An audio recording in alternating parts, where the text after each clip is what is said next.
We're continuing on with the wool picker, and I had to do the pattern here. This is the bottom plate. There's a top plate, and the pattern is different for all of those.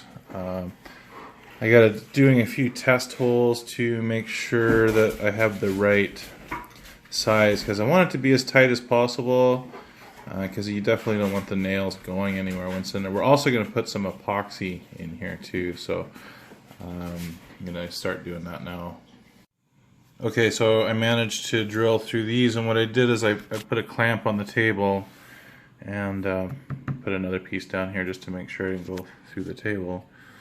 And where's our, oh, and this is how it turned out there. So I'll keep using this one as my pattern, and I'll just keep putting another board underneath here and running my drill through there to get that pattern. So here we go.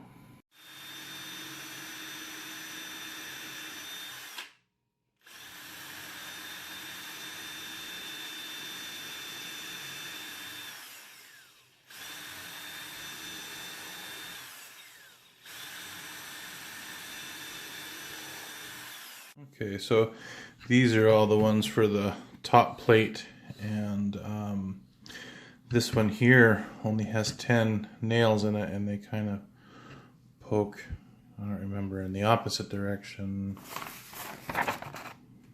Swing arm nail pattern.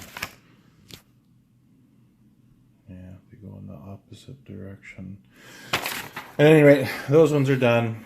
And so now we just need to move on to cutting nails and sharpening them to go in those holes.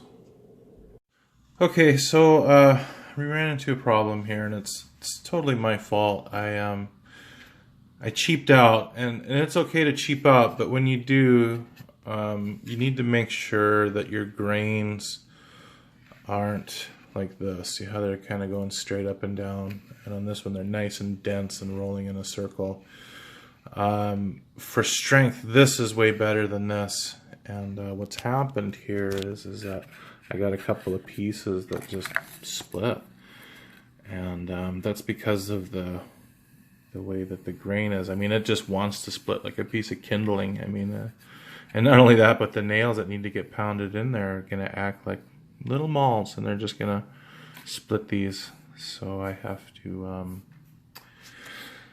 to go back and find a denser piece of wood. I mean, what I should have done is used something like oak, but that just wasn't in the budget. So I'm gonna go back and get another piece of wood, and since I already have the pattern, it won't be so bad just to bust out, 4 more pieces of wood and redo it. But that's what we ended up deciding, is that we just need to start over. No sense in trying to make this work, because it'll just always be a weak spot. So to be continued.